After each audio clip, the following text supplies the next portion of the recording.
Susitikimas. Apie ką vyrai kalba? Pasislėpę po medžiu Gedimino prospekte. Apie ką mes kalbam?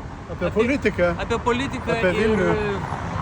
ir žiūrėjau paties laidą ir žmogus, buvo įdomi diskusija ir po to atsitiko, toks epizodas, tragedija, žmogiška tragedija mano įstikinimu dėl, tiesiog kelyje su alkoholizmu ir man Aiškinamės, kaip mano ketvirtadienio filmavimai Jo, su įtakojo Vladimiru Laučiu visą tą. įtakojo sekmadienio įvykius. taip. O galite atskleisti tą tiesą?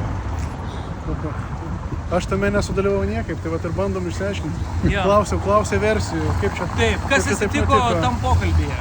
Kas atsitiko tas pokalbį dėl to, kad pokalbis buvo įdomus, geras ir man patiko paties klausimai ir man buvo įdomus Laučiaus atsakymai. Tai buvo įdomu paklausyti. O dabar toks galutinis klausimas. Kuris iš jūsų bus naujas Vilniaus meras? Aš per daug myliu, aš labai myliu Vilnių ir aš tikiuosi, kad meras pakankamai irgi mylės Vilnių visokį. Klausimas buvo netoks, kas iš Kas iš jūsų jūsų bus bus? meras. Tai tu gali pasakyti, kad tu arba aš. Ir aš tą Jo. patį galiu pasakyti. Aš jau gudrauju. Bet Čia iš serijos. vienoj čia kėdės iš serijos- vienos koks- kėdės dviese neužsėsi, Koks tai politikas renkamės. jums labiausiai patinka ir kodėl tai yra Vytautas Landsbergis? Tu va taip atsakinėjai. Prašau pagrysti. Tai, Panašiai. Aš tiesiog... tai man atrodo, kad ne tu būsi vat meras. Jo, jaučiu ne aš. Šitoj situacijai jaučiu ne aš. Aš visgi manau, kad labai didelius šansus turi visų kol kas nurašomas stotelių prezidentas, kuris visgi išeis į ponas Grigas, kuris visgi išbėgs į aikštelę ir nustebins visus. O kodėl Tiek savo Vilniaus partiečio savivaldy- nepalaikote? Aš labai gerbiu partietį, bet man labai bus įdomus pono Grigo rezultatas.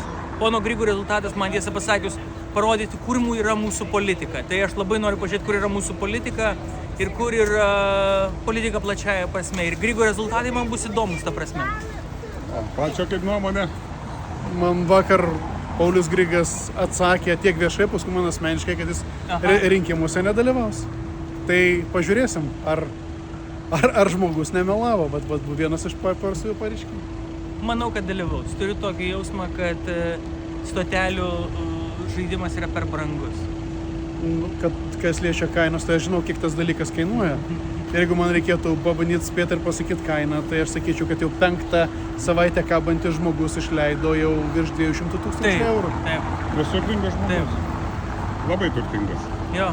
Jeigu vaikai ir, nežinau, gal mes čia apie jį kalbam tiek, bet jeigu vaikai yra krikštijami katedroj Grušo, o šventė yra valdovų rūmuose, man patinka žmogus, kuris tikrai galėtų pakelti mūsų politinį lauką visom prasmėm. To ir linkiu.